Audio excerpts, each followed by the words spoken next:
Students, machine की ideal machine की हम बात करेंगे। आइडियल मशीन एक डिवाइस है, और अगर हम सिर्फ पहले मशीन को डिस्कस कर लें कि मशीन एक्चुअली क्या है, तो जैसे कि मैंने कहा कि ये एक डिवाइस है। और कैसी डिवाइस है? हम इसमें इसको एनर्जी देते हैं, इनपुट देते हैं, और इस इनपुट एनर्जी की बेस पर ये वर्क करती है। ठीक है, यानी कि इनपुट एनर्जी को हमारे लिए यूजफुल वर्क में कन्वर्ट करती है।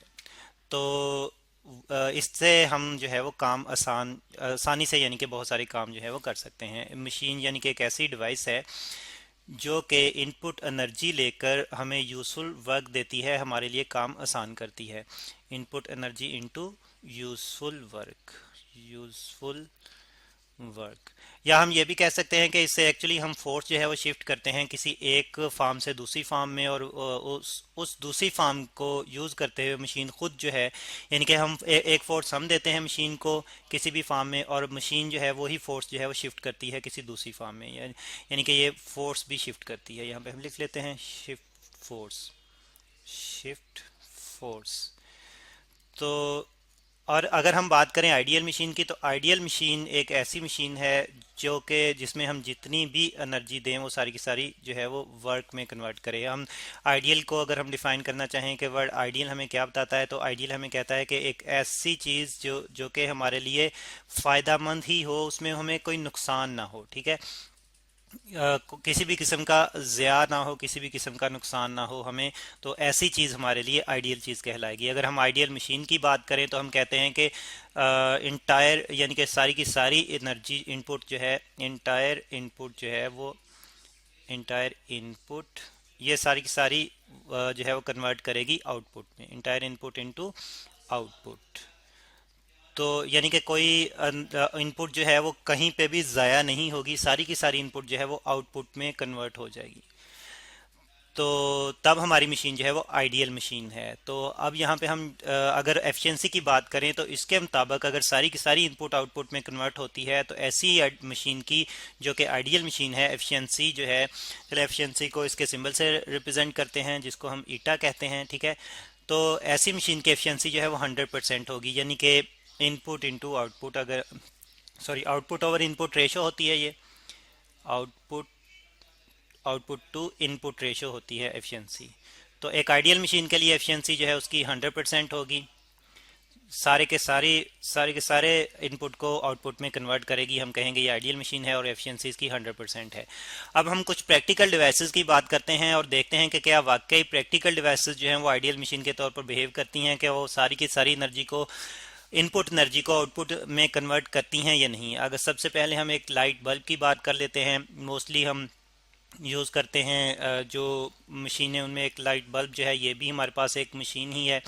ठीक है, और अगर हम बल्ब की बात करें तो ये इलेक्ट्रिकल एनर्जी को कन्वर्ट करता है लाइट में। तो इलेक्ट्रिकल एनर्जी को लाइट में कन्वर्ट करता है। तो क्या यह सारी की सारी इलेक्ट्रिकल एनर्जी को लाइट में कन्वर्ट कर देता है? तो हम देखते हैं कि ऐसा नहीं होता। जब हम कैलकुलेशन करके देखते हैं एक लाइट बल्ब के लिए कि जितनी उसको हमने इलेक्ट्रिकल एनर्जी इनपुट दी है, क्या वो सारी की सारी लाइट में कन्वर्ट हो रही है या नहीं, तो देखा गया है कि सिर्फ 2% जो है वो कन्वर्ट होता है इलेक्ट्रिकल एनर्जी का लाइट में। बाकी जो है, यानी कि अगर हमने 100% दी थी, अगर हमारे पास 100% इलेक्ट्रिकल एनर्जी जो थी वो हमने, उसमें हम देखते हैं कि 2% सिर्फ कन्वर्ट होती है लाइट में, और बाकी जो है वो लॉस है। बाकी सारी की सारी, यानी कि 98% जो है वो ज़ाया हो जाती है। 98% लॉस है हमारे पास। और ये लॉस किस फॉर्म में आता है? मोस्टली ये लॉस जो है वो हीट की फॉर्म में जो है वो हमें मिलता है। ठीक है, हीट की फॉर्म में एनर्जी जो है वो ज़ाया हो जाती है। और क्यों ज़ाया होती है? रेजिस्टेंस की वजह से, बल्ब में रेजिस्टेंस की वजह से ज़ाया होती है। तो इस तरह से फिर हम देख रहे हैं कि इनपुट यहाँ पे आउटपुट से ज़्यादा है, या ये भी हम कह सकते हैं कि जो आउटपुट है वो कम है इनपुट से। आउटपुट आउटपुट बहुत ही कम है। आप देख रहे हैं कि सिर्फ 2% है, तो इसका मतलब ये है आउटपुट एक्चुअली जो हमें चाहिए थी वो बहुत ही कम है इनपुट से। तो फिर हमारी जो इनपुट है वो ज़्यादातर ज़ाया हो चुकी है किसी और फार्म में, ठीक है, हीट की फार्म में, जैसे कि हमने यहाँ पे देखा ज़ाया हो चुकी है। तो इस तरह से फिर बल्ब जो है वो ये एक आइडियल मशीन नहीं है, क्योंकि इसमें आउटपुट जो है वो इनपुट से बहुत कम है।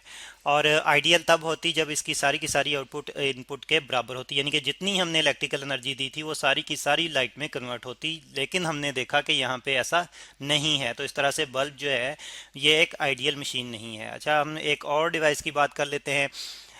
इलेक्ट्रिकल फॉर्म में ही अगर हम बात करें तो इलेक्ट्रिकल में हमारे पास एक डिवाइस होती है ट्रांसफार्मर। और ट्रांसफार्मर जो है ये इलेक्ट्रिकल एनर्जी को शिफ्ट करता है, अल्टरनेटिंग वोल्टेज अल्टरनेटिंग करंट को जो है वो शिफ्ट करता है, और एक्चुअली ये पावर को शिफ्ट करता है। हम जानते हैं कि वोल्टेज करंट दोनों शिफ्ट होते हैं, और इलेक्ट्रिकल फॉर्म में अगर हम पावर कैलकुलेट करना चाहें तो वोल्टेज यानी कि पोटेंशियल डिफरेंस और करंट का प्रोडक्ट होता है। तो अब हम देखते हैं कि जो है वो इन ट्रांसफार्मर में क्या जो है वो सारी की सारी इनपुट पावर जो है, अल्टरनेटिंग इनपुट पावर जो है वो आउटपुट में कन्वर्ट होती है या नहीं। हम जानते हैं कि ट्रांसफार्मर में एक प्राइमरी कॉइल होती है जहां पे हम इनपुट देते हैं, और एक सेकेंडरी कॉइल होती है जहां पे आउटपुट हमें मिलती है। तो फिर सेकेंडरी कॉइल पे जितनी आउटपुट मिलती है उसको जो है वो कंपेयर किया जाता है जो इनपुट प्राइमरी पे हमने दी थी उसके साथ। तो देखा जाता है कि यहाँ पे भी हमें जो है वो आउटपुट कम मिलती है इनपुट से, आउटपुट जो है वो कम मिलती है इनपुट से। और फिर इसका मतलब है कि एनर्जी ज़ाया हो रही है यहाँ पे भी। तो यहाँ पे कौन कौन सी चीज़ें जो हैं वो एनर्जी का के ज़्यादा का सबब बनती हैं। तो एक तो चीज़ जो है वो एडी करंट्स हैं। हम जानते हैं कि हम वायर को वाउंड करते हैं एक कोर पे, तो उस एक्चुअली मैग्नेटिक फील्ड जो है वो यानी कि करंट के चेंज होने से अल्टरनेटिंग करंट है, और जानते हैं हम कि वो कंटिन्यूसली चेंज होता रहता है, चेंज होता है तो मैग्नेटिक फील्ड चेंज होता है, इंडक्शन होती है। तो इलेक्ट्रोमैग्नेटिक इंडक्शन की वजह से जो है वो सेकेंडरी कॉइल में भी जो है वो करंट इंड्यूस होता है। ये तो हम जानते हैं कि प्राइमरी में करंट के चेंज की वजह से सेकेंडरी में जो है वो करंट और वोल्टेज प्रोड्यूस होता है। लेकिन उसके साथ साथ ही एडी करंट भी प्रोड्यूस होते हैं, और ये कहाँ पे होते हैं, ये कोर में प्रोड्यूस होते हैं। तो यही एडी करंट क्योंकि अपोजिट होते हैं इनपुट करंट के, तो इसलिए ये रेजिस्ट करते हैं इनपुट करंट को, और इस वजह से इनपुट करंट जो है उसको रेजिस्टेंस फेस करने की, इस एक्स्ट्रा रेजिस्टेंस की वजह से जो है वो लॉस होता है। और एक रेजिस्टेंस और भी फेस करता है करंट, और वो कौन सी रेजिस्टेंस है जी, वो वायर की अपनी रेजिस्टेंस है। हम जानते हैं कि हर वायर की, चाहे वो बहुत अच्छा ही कंडक्टर क्यों ना हो, कुछ ना कुछ रेजिस्टेंस लाजमी होती है। तो उस वजह से भी जो है वो करंट जो है वो ये रेजिस्टेंस फेस करता है, तो इस वजह से भी जो है वो पावर लॉस होता है, ठीक है। तो इस तरह से ये दो चीज़ें हैं हमारे पास, लॉस की दो वजूहात हैं यहाँ पे, एक एडी करंट है और दूसरा रेजिस्टेंस है वायर की। और एक और भी चीज़ है कि मैग्नेटाइजेशन और डीमैग्नेटाइजेशन उतनी तेज़ी से नहीं हो पाती। हम जानते हैं कि करंट चेंज होता है तो सेकेंडरी कॉइल में मैग्नेटाइजेशन और डीमैग्नेटाइजेशन की बेस पर जो इंडक्शन होती है वो मैग्नेटाइजेशन डीमैग्नेटाइजेशन की बेस पर होती है। तो उस वजह से भी यहाँ पे हम लिख लेते हैं कि मैग्नेटाइजेशन की बेस पर की वजह से भी जो है वो लॉस होता है। अब ये मतलब इसकी क्या इसके पीछे क्या रीज़न है, तो एक्चुअली हम देखते हैं कि जिस तरह से करंट चेंज हो रहा होता है प्राइमरी में, सेकेंडरी में उतने ही टाइम में मैग्नेटाइजेशन और डीमैग्नेटाइजेशन नहीं हो पाती, बल्कि मैग्नेटाइजेशन और डीमैग्नेटाइजेशन जो है उसमें जो है वो लेट होती है, जिसकी वजह से क्या होता है, अपोजिशन फेस करनी पड़ती है। जो इनपुट करंट होता है उसको अपोजिशन फेस करनी पड़ती है इनपुट को। तो उसकी वजह से इस मैग्नेटाइजेशन डीमैग्नेटाइजेशन के लेट होने की वजह से जो है वो जो रेजिस्टेंस प्रोड्यूस होती है इसकी वजह से भी लॉस होता है एनर्जी का, ठीक है। और फिर कुछ लॉस जो है ये एक्चुअली ये सारे लॉसेस जो है ये मोस्टली हीट की फॉर्म में जो है वो ट्रांसफार्मर में हमें नज़र आते हैं। तो ट्रांसफार्मर हीट अप हो जाता है। अक्सर आपने कभी किसी पावर सप्लाई को, जब एक इलेक्ट्रिकल डिवाइस रन कर रही हो, उसकी पावर सप्लाई को हाथ लगा के देखें जिसमें ट्रांसफार्मर होता है, तो उसमें जो है वो हीट अप हो रही होती है। तो इसकी वजह जो है वो यही सारी वजूहात होती हैं, और इस तरह से लॉस होता है इनपुट का हीट की फॉर्म में अल्टरनेटिवली।